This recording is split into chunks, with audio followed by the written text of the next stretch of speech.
Le meilleur. La parole est maintenant pour le groupe CRCE. La parole est à Monsieur Pierre-Yves Collombat, qui dispose de 5 minutes.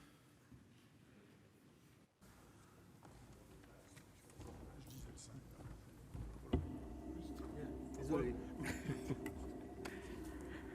Bien, le groupe CRCE, qui a toujours milité pour un renforcement des moyens d'une fonction publique territoriale en capacité d'assurer la présence physique de la République sur l'ensemble du territoire, y compris à Forcalquier, ne peut que soutenir la position de la commission des lois. Il le fait d'autant plus volontiers que ce désengagement continu de l'État des territoires est particulièrement évident en matière d'ingénierie publique, dont la disparition programmée pénalise de plus en plus les petites collectivités. Ainsi, les effectifs des directions départementales interministérielles, en particulier des DDTM, ont-ils baissé de 28,5% entre 2012 et 2017. Donc c'est devenu une manie. Ce qui n'empêche pas le gouvernement d'afficher régulièrement son intention de répondre aux attentes fortes des petites collectivités.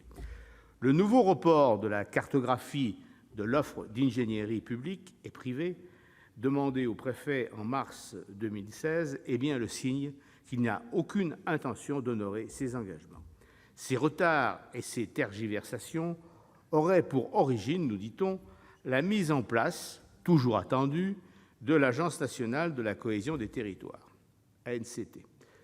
Dotée, j'ai cru comprendre, de pseudopodes locaux, pilotés, comme on l'imagine, faute de précision officielle, par les préfets.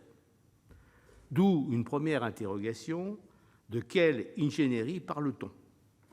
De l'accompagnement des collectivités dans la définition de leurs projets territoriaux, dans l'élaboration de leurs plans de financement, dans le repérage des embûches administratives, c'est là encore ce que j'ai cru comprendre, tout autre chose donc que des réponses aux besoins de soutien dans la réalisation concrète des projets, tout autre chose qu'une expertise technique, elle qui fait cruellement défaut.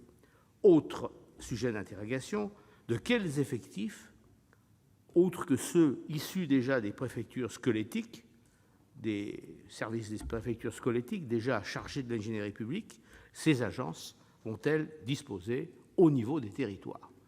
Au niveau central, on imagine qu'on va bien toujours trouver une poignée de gens à mettre. Ça, pour faire du papier à Paris, ça va très bien. Sur les territoires, on a un peu quelques peines à imaginer la suite.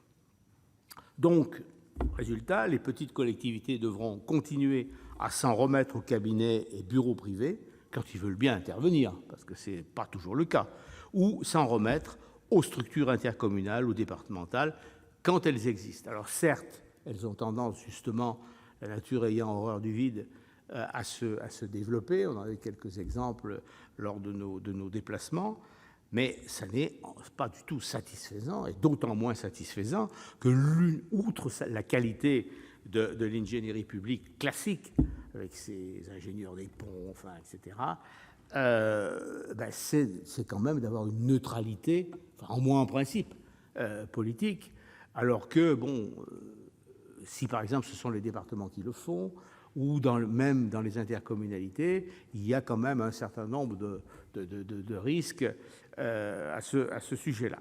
Donc, je n'insisterai pas.